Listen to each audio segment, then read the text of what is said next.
Welcome to Nav Classes. Our today's lecture is on critical issues of human resource development.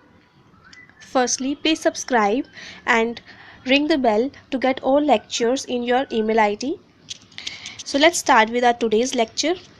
There are three critical issues very important for human resource development. Firstly, strategic management and human resource development. It is very important nowadays, and we consider it as learning and performance wheels hub. Okay, we discussed in our previous lecture. So here we are going to discuss in detail.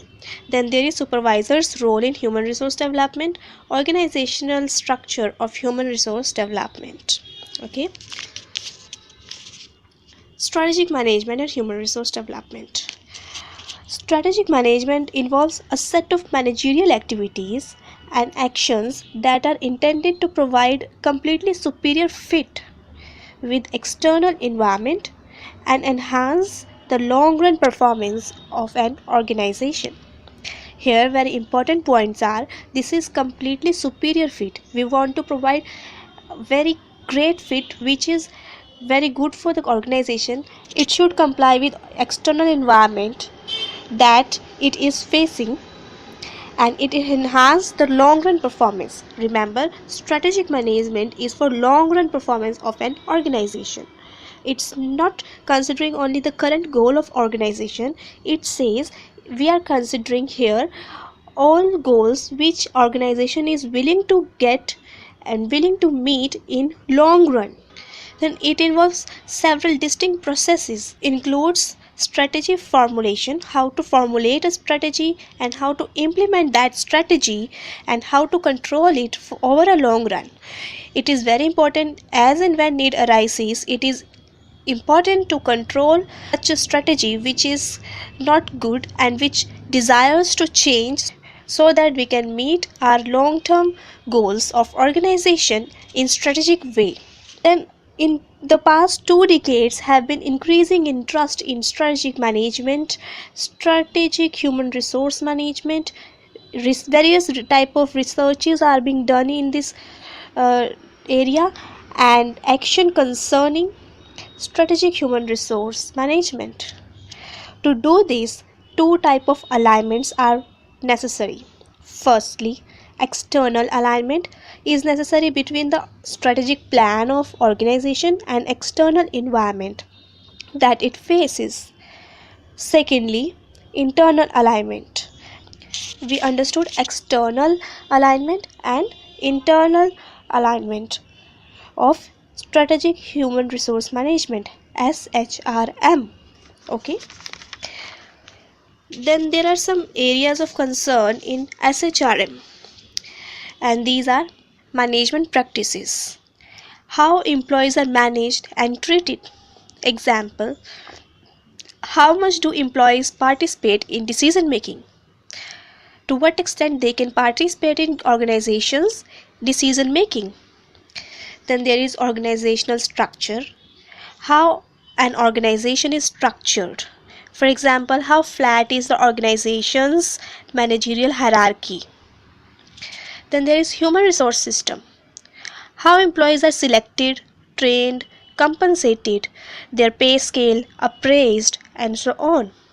Example, how closely is the pay linked to individual, team, or organizational performance measures.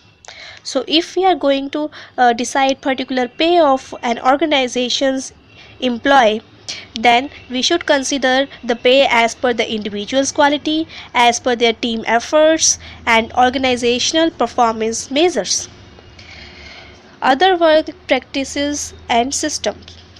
Example, to what extent is the technology or an information system is used to facilitate the work process? To do a particular task, to what extent technology is required and information system is required to do that task?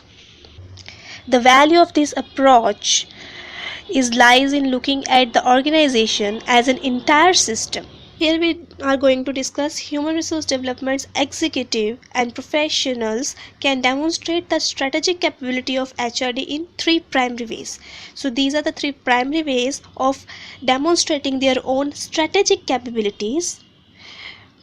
So these are, firstly, directly participating. The HRD professionals and executives can participate directly, and executives should contribute the information, the idea, recommendation during the strategy formulation and ensure that an organization's HRD strategy is consistent with all overall strategy of a organization. The HRD strategy should offer answer to the following question: are the organization's HRD objectives, strategies, policies, and programs clearly stated? Are all activities consistent with organization's mission, objective, policies? How well is the HRD function performing in terms of improving the fit between individual employee and the job? Are appropriate concepts and techniques being used to evaluate and improve the corporate performance? Secondly, it says the strategic role of HRD professionals is to provide education and training program which is going to support the effective strategic management. Training in strategic management concepts and method help line managers to develop global perspective that is essential for managing in today's highly competitive environment. Finally, HRD professions must ensure that all training efforts are clearly linked to the goal and strategy of organizations. Okay, although this may seem obvious, it is not uncommon for the link between training programs and organization strategy to be so far from clear. The growing emphasis on strategic HRD is part of this movement to build a stronger business case for human resource development programs and interventions. So therefore, the need arises due to growing emphasis on strategic HRD to create HRD programs and interventions so that organization can achieve organization's goals in strategic manner in long run. This fully supports the placement of business strategy at the center of learning and performance wheel. We discussed about learning and performance wheel in our previous lecture. So here we come to know that business strategy is the center, is the hub of learning and performance wheel. Now the supervisor's role in human resource development. What is supervisor's role? If we see smaller organizations, then there may be no training department, even no HR department. So all HRD efforts fall upon supervisors and managers. Supervisors and managers are responsible to do all human resource development efforts. Why? Because human resource development efforts are need of today's time. So it is important to impart those developmental activities. But who is going to do if there is no HR department? Supervisors and managers. So it says it is the supervisor role to implement HRD programs and procedures. On the job training can become imparted, like I discussed in our previous lecture, that on the job training by show, tell and do. And in this manner you are performing your task as well as you are paying your employees and as well as you are training them at the same time. Then coaching efforts, mentoring and counseling are to be done by supervisor, which are the part of human resource development. Career and employee development is very important. Why? Because if we are developing our current career of our employee, keeping in mind the long run career of our employees, then they can do well and they can grow within the organization. So indirectly we are developing our employees. Supervisors function as frontline participant in human resource development, whether this is the large organization or small organization.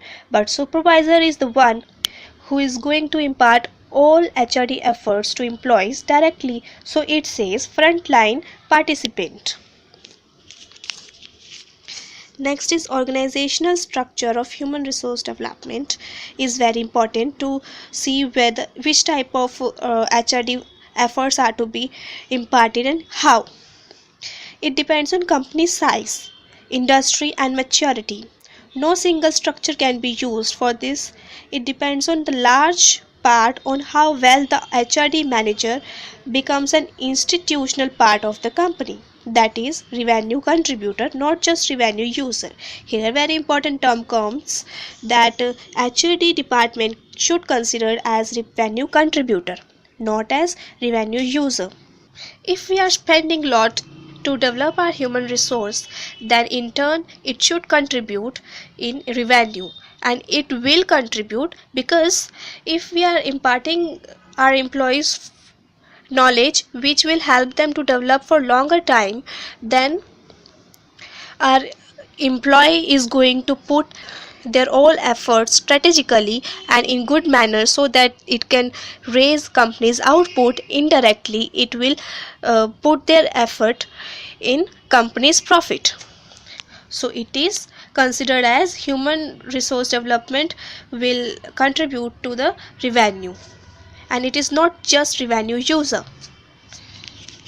So here we end up with our today's lecture. Our next topic will be on the framework for human resource development process, and in that we are going to discuss need assessment, design, implementation and evaluation. So must watch and please subscribe if you didn't yet, and ask your friends to come and subscribe so that you will able to learn in groups. Thank you.